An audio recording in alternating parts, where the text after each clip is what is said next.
gouvernement, et en particulier le Premier ministre, nage à contre-courant de toute une série de mauvaises habitudes. Qui ne sait pas? Parce que si Matata Ponyo n'est pas aimé au niveau de certains acteurs politiques, mais la population, quelle est l'image de Matata Ponyo, ce Premier ministre de Kabila, dans l'opinion? C'est celle de cet homme qui a verrouillé les fuites d'argent public. C'est l'image d'un homme de rigueur. Et quand les Congolais regardent... L'image d'un homme d'austérité. D'un homme d'austérité. Mais vous savez, il y a des symboles qui nous trompent. Austérité pour les autres, mais non pour lui. Mais non, parce qu'au niveau de la primature, on dit que les autres se retrouvent. C'est pourquoi on a dit. C'est pourquoi le député a dit, il faut travailler. Mais celui qui travaille mange. Matata Ponyo mange seul et les autres se retrouvent pas. C'est scandaleux. C'est ça le problème. C'est scandaleux de dire ça. C'est scandaleux. Personne ne peut affirmer une chose aussi grotesque. Matata Ponyo n'est pas là pour manger. Il est là pour réaliser un programme conforme à la vision du président de la République. Et il ne mange pas, sauf quand il prend sa pause. Sauf quand il prend sa pause à midi, je suppose, pour son repas peut-être familial ou à la primature. Je n'en sais rien, je ne connais pas ses habitudes privées. Ce que je dis, c'est que le Premier ministre ne mange pas, le Premier ministre travaille. Les députés ne peuvent pas monter à la tribune de l'Assemblée nationale tenir des propos aussi grotesques. C'est tout ce que je dis. Aussi inacceptable, ce n'est pas digne des députés nationaux, et je sais que la plupart d'entre eux ne se comporteraient pas comme ça. Et donc, cher Floris Zantoto, il faut que ce genre de discours qui nous tire vers le bas, qui sont d'un niveau trop bas pour le sommet de l'État où nous nous trouvons, cesse. Parce que le Premier ministre a bien fait de recadrer les choses, de répondre. Il est là pour répondre sur les choses pour lesquelles il n'est pas d'accord. C'est ça que l'Assemblée nationale attend du gouvernement. Le gouvernement doit donner son point de vue, y compris avec toute la déférence pour l'institution, l'auguste Assemblée, mais en stigmatisant le comportement individuel de certains députés et même collectif de certains groupes de l'opposition ou quoi que ce soit. Mais je ne pense pas qu'il soit mis en cause les groupes parlementaires de la majorité comme tels. Il a dénoncé des comportements sectaires, occultes. Effectivement, il y a des députés qui, pour des raisons d'ambition personnelle, de positionnement, font passer l'intérêt supérieur de la nation, l'intérêt de la famille politique, derrière leurs ambitions personnelles. Alors, vous êtes communicateur de la majorité présidentielle. Votre secrétaire général, c'est le président de l'Assemblée nationale, Aubin Minakou. À cette question, quelles sont les relations aujourd'hui entre Matata Ponyo et Aubin Minakou? Est-ce qu'ils entretiennent des bonnes relations à votre avis? Absolument, ce sont des relations... Les gens vous écoutent, hein?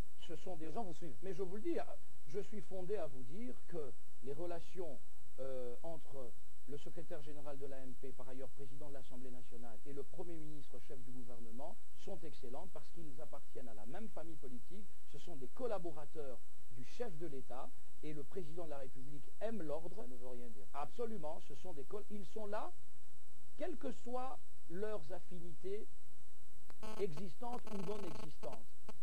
Non existantes.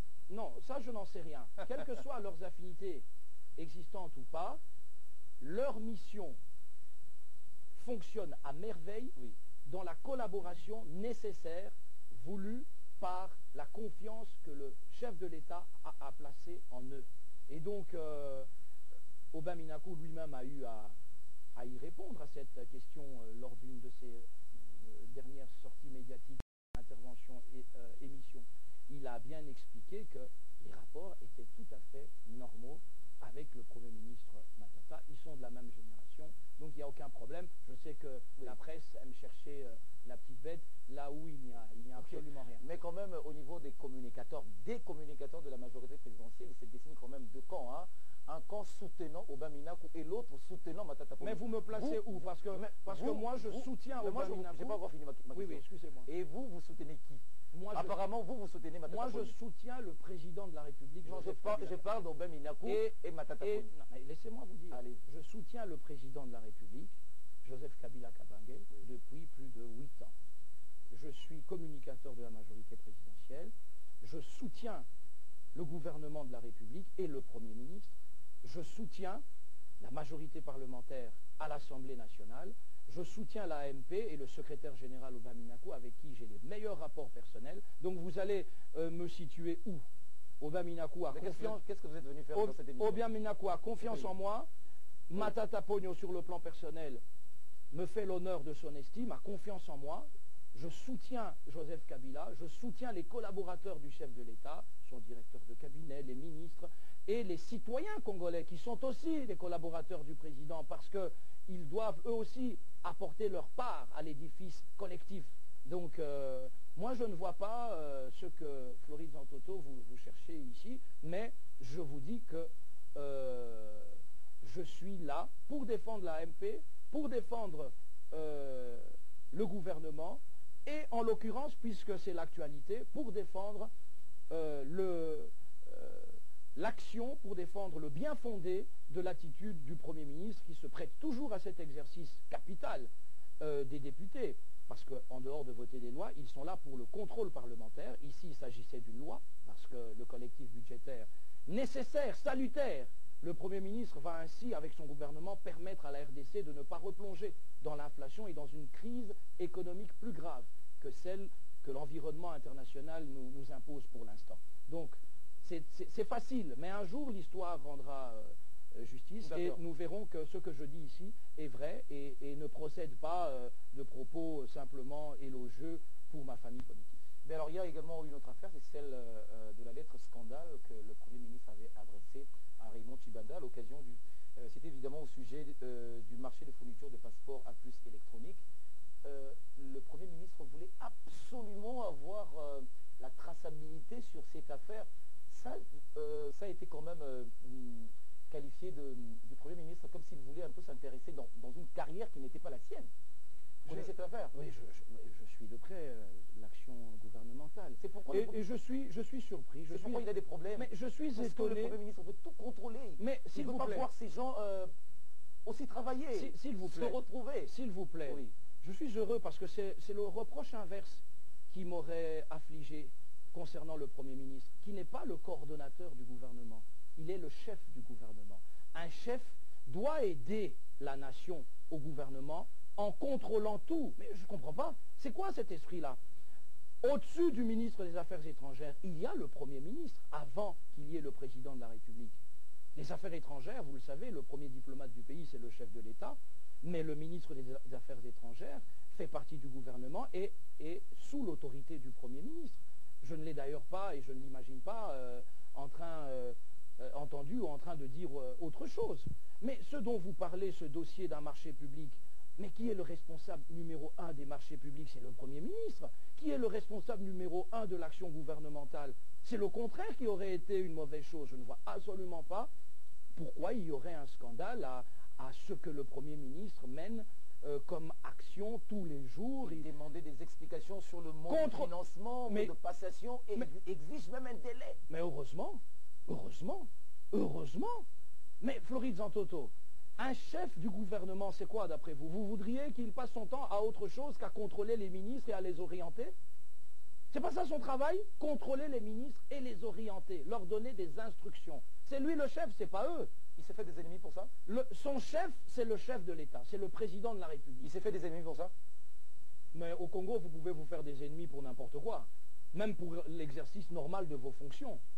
Vous comprenez? Donc, si Matata Pogno se fait des ennemis, bien, le pays lui rend hommage et lui rendra cet honneur, parce que Patrice Emery Lumumba s'était aussi fait des ennemis comme Premier ministre, n'est-ce pas? Mais la vérité, donc ça, c'est pas on va finir cette émission, mais la vérité, il y a quand même aussi au sein du gouvernement des ministres qui sont incontrôlables, que le Premier ministre ne contrôle pas. Mais je ne sais pas si cela électrons libres. Non, il ne peut pas y avoir d'électrons libres dans un gouvernement de Joseph Kabila parce que les ministres, et non seulement la tradition, mais également l'ordonnance d'organisation... Vous vivez où? Non, on est à Kinshasa, en RDC. Non, mais vous pensez que le Premier ministre Matata est homme à laisser le désordre dans son gouvernement? Si certains bafouent son autorité, ce que je ne confirme pas, vous pouvez être certain que le président de la République ne permettrait pas cela. Vous voulez que je vous cite quelques ministres? Mais je vous en prie. Non, ce qui est sûr, c'est que d'abord, les ministres comme les députés sont des hommes d'État. Oui. Je leur ai rendu hommage ici. Je dénonce les mauvaises pratiques des mauvaises personnes. Je crois que les ministres, je ne vois pas quel ministre serait un électron libre au gouvernement, sachant qu'il y a une solidarité qui s'impose traditionnellement, juridiquement, politiquement, et sachant qu'il y a un chef du gouvernement qui est le Premier ministre. Parce qu'il fut à une époque où le Premier ministre, le premier commissaire d'État, n'était que le coordonnateur de l'action gouvernementale. Ici, le Premier ministre est le chef du gouvernement. Et donc, il donne des instructions, il peut donner des recommandations, demander à un ministre, même un conseil, ou recommander quelque chose à un ministre, quitte à laisser la responsabilité au ministre. Mais quand le Premier ministre donne un ordre à un ministre, il prend lui-même la responsabilité du dossier. Et si le ministre en question, par la suite, se fait critiquer, eh bien, la responsabilité incombera au Premier ministre qui a donné l'ordre. Donc le Premier ministre a ce pouvoir et il l'exerce pleinement. Je ne pense pas qu'il étouffe ses ministres. Ce n'est pas comme ça que les choses se passent. Vos propos sur l'ensemble de cette émission seront analysés par la population qui nous suit en ce moment. Nous avons fini cette émission. Un dernier mot?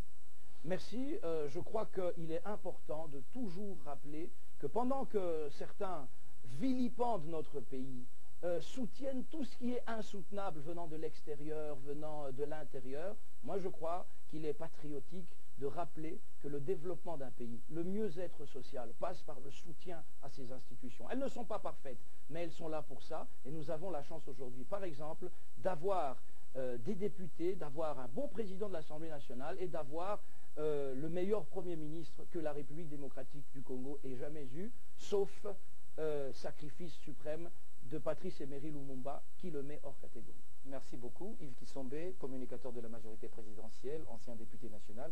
Merci d'avoir répondu à nos questions et de faire le commentaire de sujets d'actualité avec nous dans cette émission Décryptage.